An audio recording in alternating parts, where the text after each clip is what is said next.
Барлықтарыңызға сәлем. Құрметті Дауа арнасының көрермендері. Баланың болсын, үлкеннің болсын мазасын қашырып, ең жанды жерін қышытып, әбден әлекке салған құрттар жайында не білесіз? Адам ағзасындағы паразиттердің барлық түрлері оның денсаулығына зиянды болып келеді. Олар мүшелерді жұқтырып, адам өміріне қажетті қоректік заттармен қоректеніп, және зиянды улы заттарды шығарады. Сондықтан оларды уақытылы алып тастау өте маңызды. Адам ағзасында қандай паразиттер тіршілік етеді? Және бұл ішекті жыбырлатқан ағза паразиттері мен құрттарынан жалпы қалай құтылуға болады? Осы видеодан жауабын табасыздар. Құрметті көрермен, біз бұл өте пайдалы видеороликте дәл сізге көмек бере алатын нақты рецепттермен бөлісетін боламыз. Соңына дейін ешбір жерін өткізіп жібермей мұқият көріп шыққаныңыз абзал. Айтылған заттарды бұлжытпай, бұзбай орындасаңыз, паразиттер дәрет жолымен шығып кетеді. Және сізде паразит бар ма, жоқ па, оны қандай белгілері арқылы ажыратуға болатынын айтамыз. Сондықтан бұл өте пайдалы, мағлұматқа толы видеоны соңына дейін көріп, алғыстарыңызды тіркеліп білдірсеңіздер болады. Ең алдымен сарымсақ туралы айтайық. Себебі ол паразитпен күресте алдына жан салмайды. Ғалымдардың көптеген дәрігерлердің зерттеп пайымдауларынша, сарымсақ құртты өлтіретін дәрінің нақ өзі екен. Оның құрамындағы алицин деген зат кез келген паразитте қарсы дәрілердің ядросы болып табылады. Сонымен қатар, ол метаболизмді жақсартып, рак клеткаларын жоятын бірден-бір таптырмас зат болып табылады. Кейбір қасиеттеріне тоқталар болсақ, сарымсақ бауырды тазартып, қан айналымын жақсартады, варикозбен күреседі, мидағы тамырларды тазартып, үлкен көмек береді. Осынша керемет пайдасы зор затты біз иісіне бола ғана жей бермейміз. Осы жерде саған зиянды деп таныған заттар саған 10 есе пайдалы болуы мүмкін деген мағыналы сөздерді еріксіз еске аламыз. Оны қалай тұтынамыз деген сауал туындайды. 2 тіс сарымсақты майдалап турап, оны 10-15 минут қойып қоямыз. Себебі алицин құрғай бастаған кезде оның құнарлығы арта түседі. Ал 15 минут қойып қойған оның құнарлығын артуына жеткілікті уақыт. Содан кейін қасықпен дәрі ішкен секілді 1 стакан сумен сарымсақты жұтып ішіп қоясыз. Дәл осылай күнде аш қарынға таңертеңгілік ішсеңіз, ешбір құрт қарсы тұрып қала алмайды. Бәрі кетеді, жойылады.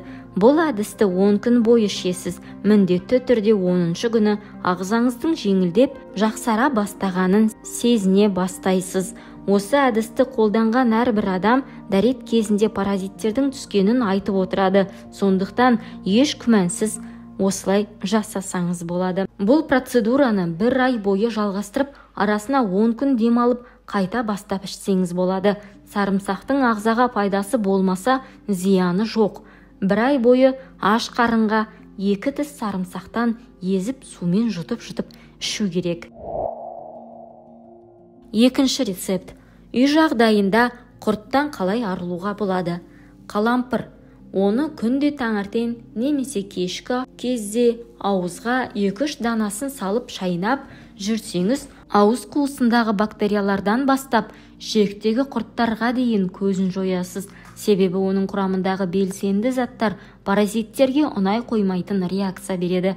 Қалампырды кез келген супермаркеттен, дүкендерден алуға болады. Кемінде 1 осы қалампыр жеуді әдетке айналдырсаңыз, құрт, паразит, бактерия деген бәле жаладан ада боласыз. Үшінші рецепт – асқабақ дәні. Асқабақ дәнінен сусын немесе оның сүтін дайындап ішеміз. Оны дайындау үшін 1 стакан суға 100 грамм дәндерді салып, 8 немесе 12 сағатқа қалдырып қоямыз. Осы уақыт аралығында асқабақ дәніндегі барлық белсенді заттар ісініп, оянады да құрттармен жалпы зиянды заттармен күресуге дайын болады. 12 сағаттан кейін дайын дәнді аламыз да блендерге салып, согын шығарамыз. Сол кезде ол ағзаға сіңімді асқабақ дәнінің сүтіне айналады да ішуге дайын болады. Ал құрметті көрермен, ары қарай жалғастырмас бұрын сіздерге арнама тіркеліп алуды ұсынар едім. Дауа арнасында көптеген осы секілді пайдалы видеороликтер бар. Өтіп тамашалаңыздар. Сонымен қатар күзге дейін 10 000 оқырман жинауды мақсат қылдым. Сіздің подпискаңыз бен лайкыңыз үлкен көмек берер еді. Аллах сізге разы болсын. Кеттік, әрі қарай жалғастырамыз.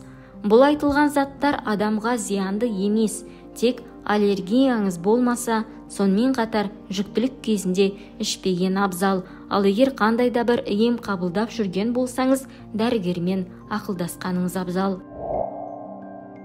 Ал енді паразиттердің түрлері туралы айтайық. Шек паразиті ең танымал ішкі паразиттер. Олар шекте өмір сүреді және энтеробиоз деп аталатын ауруды тудырады. Мектепке дейінгі жастағы балалар статистикаға сәйкес энтеробиоз 2 жастан 10 жасқа дейінгі балалардың жартысында диагноз қойылады. Құрттар адамнан адамға жұғады. Сіз ауру адам пайдаланған кез келген заттар арқылы немесе қол алысу арқылы жұқтыра аласыз. Құрт жұмыртқаларын берудің негізгі шарты қолдармен байланыста болғаннан кейін әсіресе тамақтанар алдында жуылмайды. Құрттарды дәлірек айтқанда олардың жұмыртқаларын шыбындар мен тарақандар да тасымалдай алады.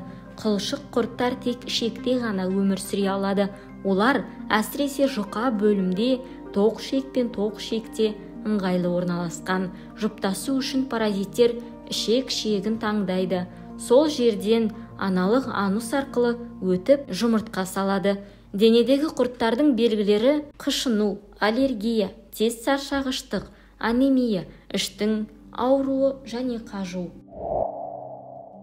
Дөңгелек және жұмыр құрттар. Ересек адамдарда бұл құрттардың ұзындығы 40 сантиметрге дейін жетуі мүмкін. Дөңгелек құрттар адамның ішінде тіршілік етеді. Олардың жұмыртқалары табиғи түрде шығады. Содан кейін олар топырақта дамуын жалғастырады. Содан олар адам ағзасына қайтадан енгенше тірлік етеді. Қолдың кірі және жуылмаған көкөністер мен жемістер бұл дөңгелек құрттарды жұқтырудың тәсілі болып кездеседі. Дөңгелек құрттардың жұмыртқалары адамның асқазанында ерімейтін қабығымен жабылған және домалақ құрттардың тірі қалуына, жетілген индивидтер дамитын ішектерге енуіне мүмкіндік береді. Аскариоз ұзақ уақыт бойы симптомсыз болуы мүмкін. Содан кейін паразиттің орналасуы мен дамуы фазасына байланысты белгілер пайда болады. Бірінші аскаридоздың миграциялық фазасында пациент безгектен қорқады. Қақырықпен жөтел, тірі бөртпелер, мигрендер, лимфа түйіндері, бауыр мен көкбауыр ұлғаюы мүмкін. Кеш фазасында паразит шекке енгенде нәжістің бұзылуы байқалады. Іште ауыр сезім пайда болады. Салмақ күрт төмендеп, тез шаршайды. Сонымен қатар ауыз қуысында да кездесетін паразиттер туралы айта кеткеніміз жөн. Адамның ауызындағы паразиттер көбінесе келесі түрлермен ұсынылады. Трихомонадалар, ауызша амеба, диптері дернәсілдері. Клиникалық көрінісі келесідей болуы мүмкін. Аллергия, әлсіздік, салмақ жоғалту, ауыздан шыққан ұрық иісі, көмейде қозғалу сезімі, қышу және терілеу, жүрек айну, күштің жоғалуы. Ауыз қуысында тіршілік ететін құрттар тістерді бұзады, шырышты қабық пен тілде іріңді қабаттар түйгізеді. Емдеу тек дәрігер тағайындайды. Ол бар белгілерді, сондай-ақ паразиттердің түрлерін ескереді. Емдеудің алғы шарттары науқаспен байланыста болған барлық адамдарды тексеру. Жоғарыда қарастырылған барлық ақпараттарды сүзгіден өткізбес бұрын, өміріңізге қолданбас бұрын, алдымен емделіп жүрген дәрігеріңізбен ақылдасқаныңыз жөн. Осымен біздің видеоролик соңына жетті.